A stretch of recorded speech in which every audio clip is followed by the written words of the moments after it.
Hello, I am Mel Larson with Becht. I'm the Strategic Consulting Manager. Welcome to the RefComm Global Virtual Conference. Today I'll be speaking on what does the future hold. We've gone through some very disruptive changes and challenges, and we're into a fair amount of chaos, so we need to be able to know how we're going to go forward. This is a safe harbor statement that you can read at your leisure. The oil industry has gone through a black swan event. What is a black swan? A black swan is that unpredictable, unknowing set of events that coincide in an unusual way.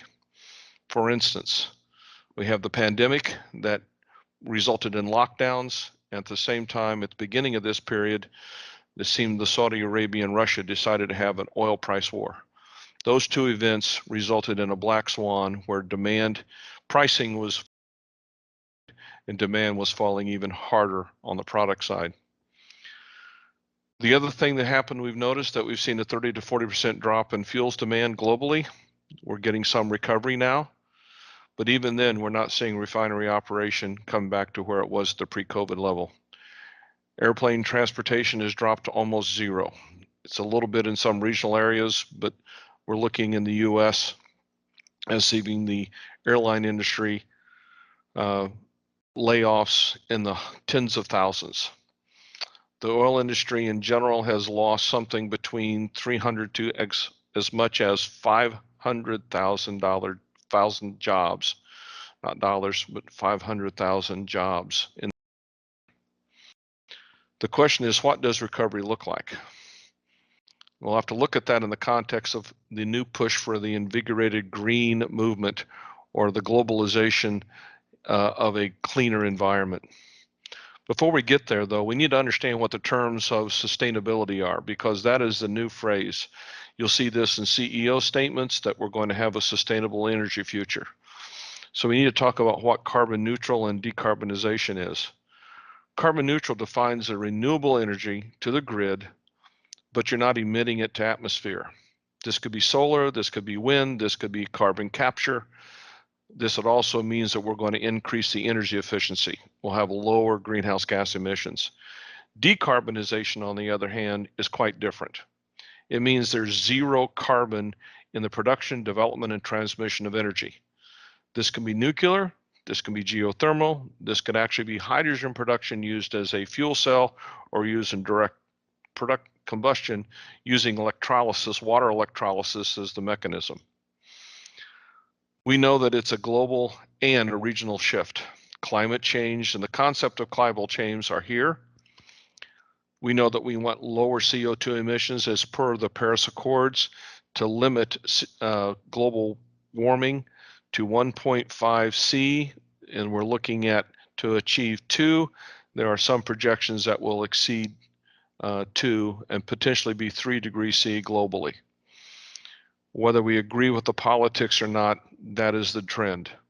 Decarbonization initiatives have been started, particularly in the European market. In the US, we're actually lagging behind in the decarbonization. We are looking more at renewables.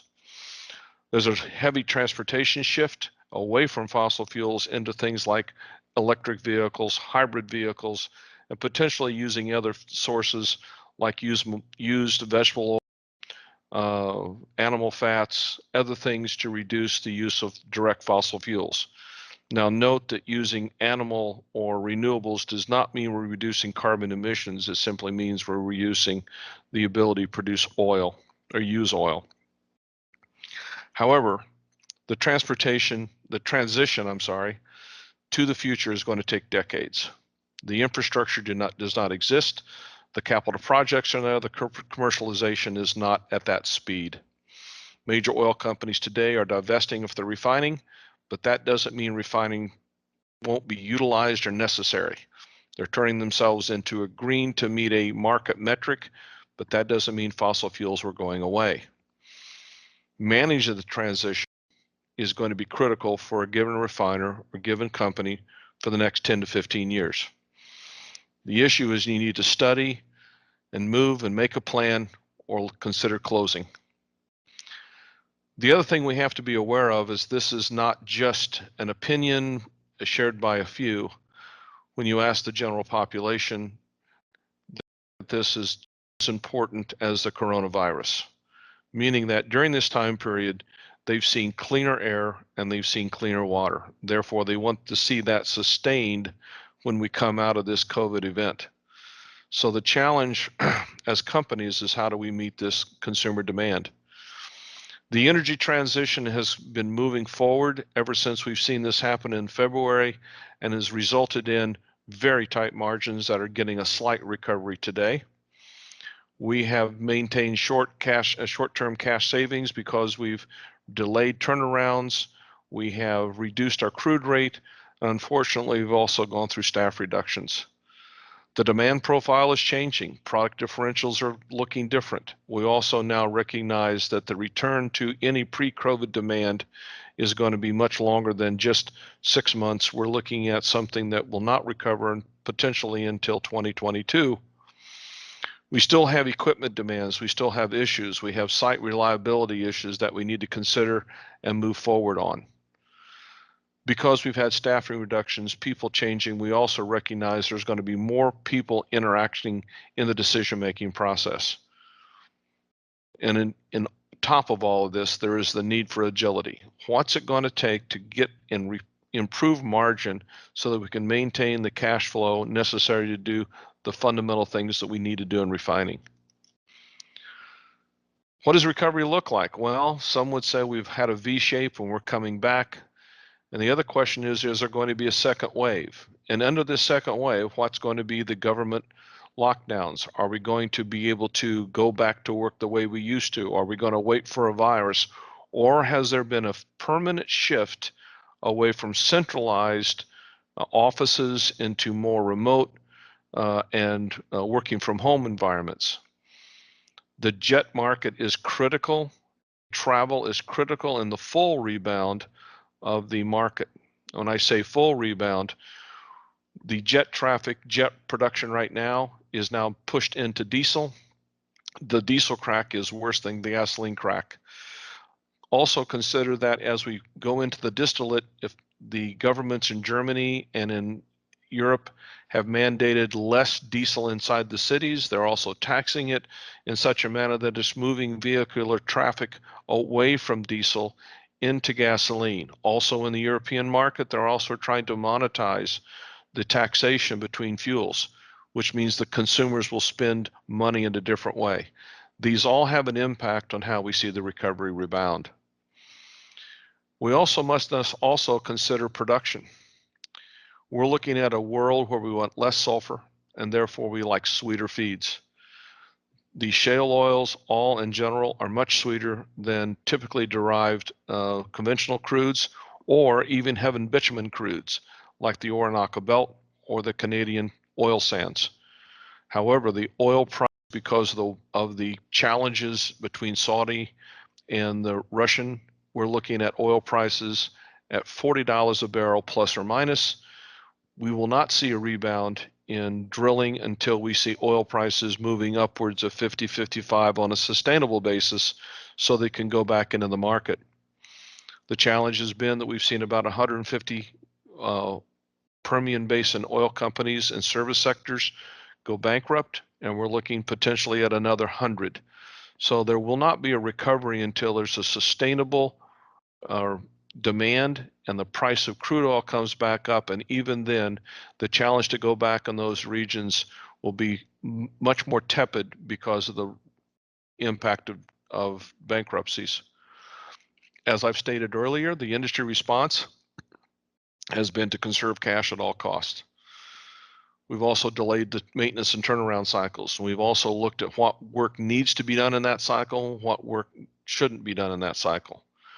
Capital budgets have obviously been slashed for 2020, and actually most of them have been slashed for 2021, meaning the capital work that's necessary are not being looked at until 2022. We've always seen staff reductions between 15% of a company, 5% of a company, facility shutting down. Cheyenne is shutting down the facility to be about 5,000 barrels a day in renewables. Marathon Martinez is shut down, and it's going to be a renewable facility. The Galp, New Mexico plant is shut down. P66 has already stated that they're going to convert Rodeo into a bio facility. These are just a few that's happening. There's others worldwide. We are seeing about 1.5 million barrels of capacity coming offline, and there's another 1.5 to 3 million barrels of at-risk capacity in Europe. At the same time, in the Middle East and India, we're seeing by 2025 an additional capacity rise of about 7 million barrels a day. All those factored in means that we will still have greater refining capacity than the demand asks for. So what's our response? The response needs to be define a plan. Take a macro view of where you see the markets going and where you think your company needs to head. Define an action horizon. Look at 3, 5, and 10 years forward. Looking at next week is just a running operation. You need to look and plan for 3 to 5 and 10 years out and what your investments and shifts in operation may need to look like. Study it, look at the what ifs, but execute. Wringing your hands, waiting for someone else to make a decision will probably put you in a more at-risk state than moving forward. Also, understand the challenges. They're both global and local. The best example of this is the U.S. East Coast. PAD 1 is a net importer of gasoline. At pre-COVID levels, we're about 600,000 barrels a day, while on the U.S. Gulf Coast in PAD 3, we were exporting about 1 million barrels a day. Because of the Jones Act, we're not putting oil from the Gulf Coast into the East Coast. As a result of that, it was cheaper for Indian oil or Chinese oil to go through the Bahamas and come to the U.S. East Coast. So you have to look at both the global and local market dynamics to determine how you're going to run your facility. Also, at the same time, you have to be able to consider what's the electrification of the U.S. and the rest of the world coming to.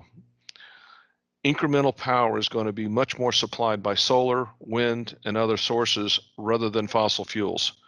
Coal is still being used in Germany, and right now that's the incremental use.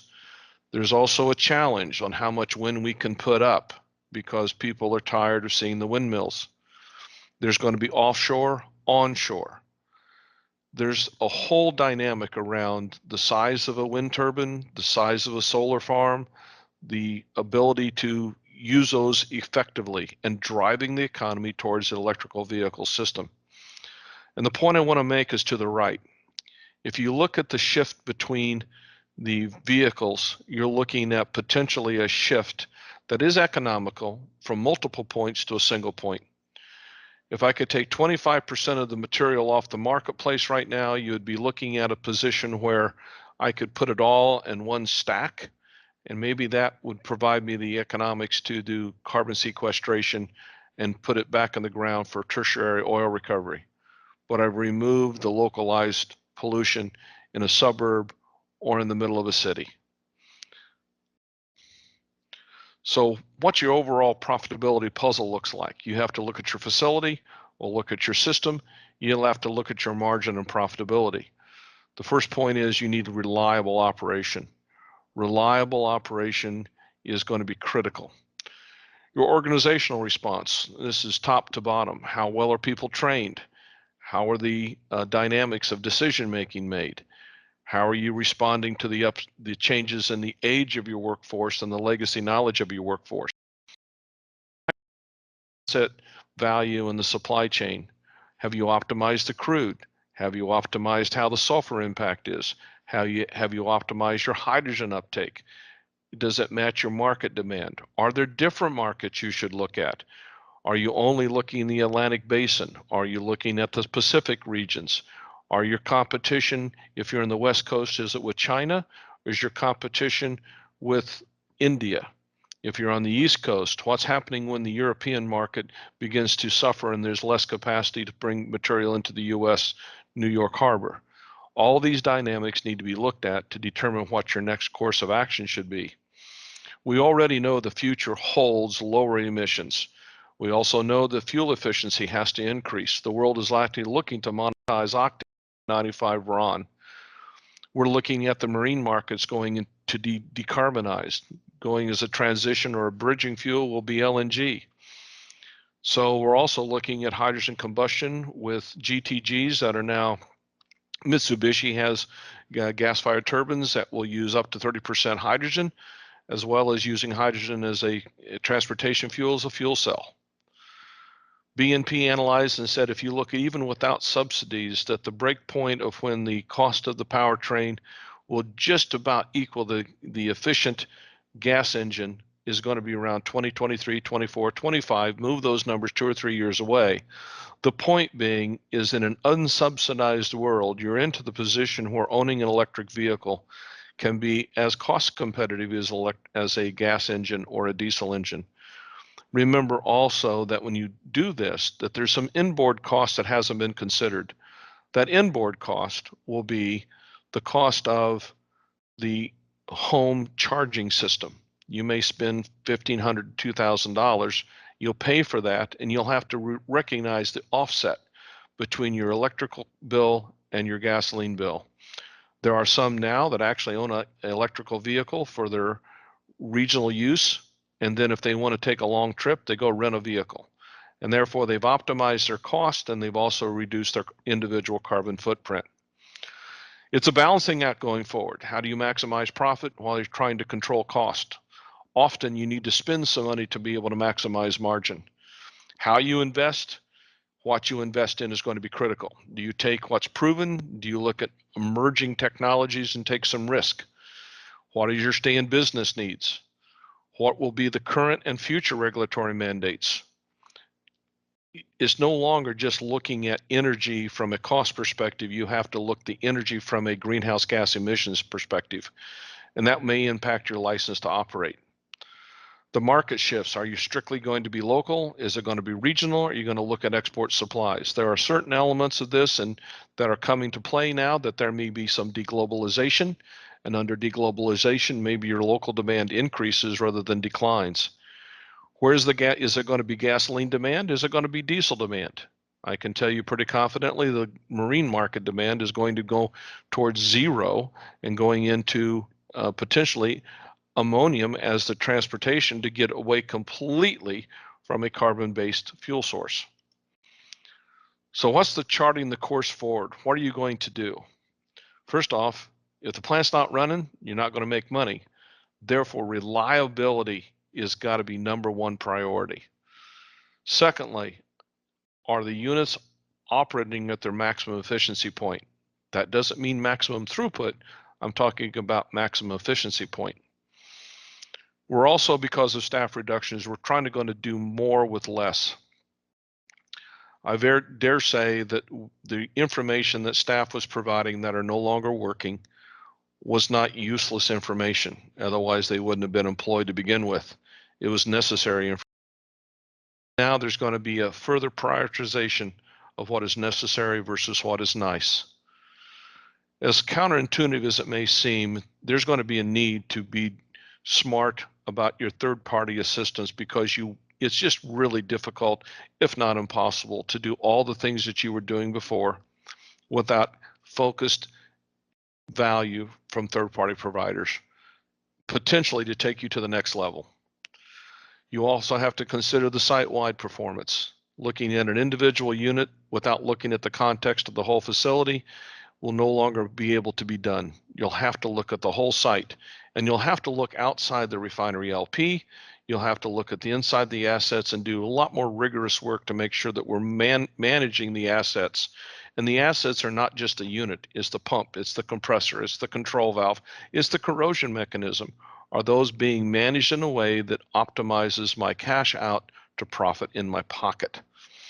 The thing is, also look at the next 5 to 10 years. Set your plans forward and begin to execute on a 5 to 10 year plan. In closing, the landscape is changing. Refinery rationalization is happening not just regionally, but globally. There are refiners at risk in the European market. There's refineries at risk in the US market. There will not be new refineries in the Latin American market. Therefore, demand and global growth is increasing. The energy demand is increasing, and yet we're trying to change the blend of energy. We'll have to consider survival consistent with environmental compliance. We will need fossil fuels for the next few decades. The reality is, how efficient will we be using those fuels, and how do we manage the greenhouse gas emissions during that time period? We need to have efficient decision making, meaning that we need to leverage all the knowledge and the data we have at hand. We need to be smart about moving forward, recognize construction doesn't happen overnight, and how do we utilize technology that is emerging or coming to the forefront that we can take advantage of and invest in. And potentially most importantly, there's been a tremendous loss of legacy knowledge. We need to be able to make sure that our workforce capabilities are maximized. We have seen people who knew where the valve was at, knew how to start the unit up, they're no longer there. We need to verify and validate that we don't repeat historical upsets and events because we just don't hold those people around anymore. We need to capture that knowledge. We need to bring that knowledge to bear, and we need to make sure it's evergreen and refreshed always. So what is your path to success, and what is your sustainability? Becht is a company here to help you to make sure that you have the best option forward. If you have any questions, you can contact Becht. Thank you for the opportunity to present. And I believe that we need to chart our course in a way that the industry wins, and we're not running down a wild path, not knowing where to go and what to do. Thank you very much.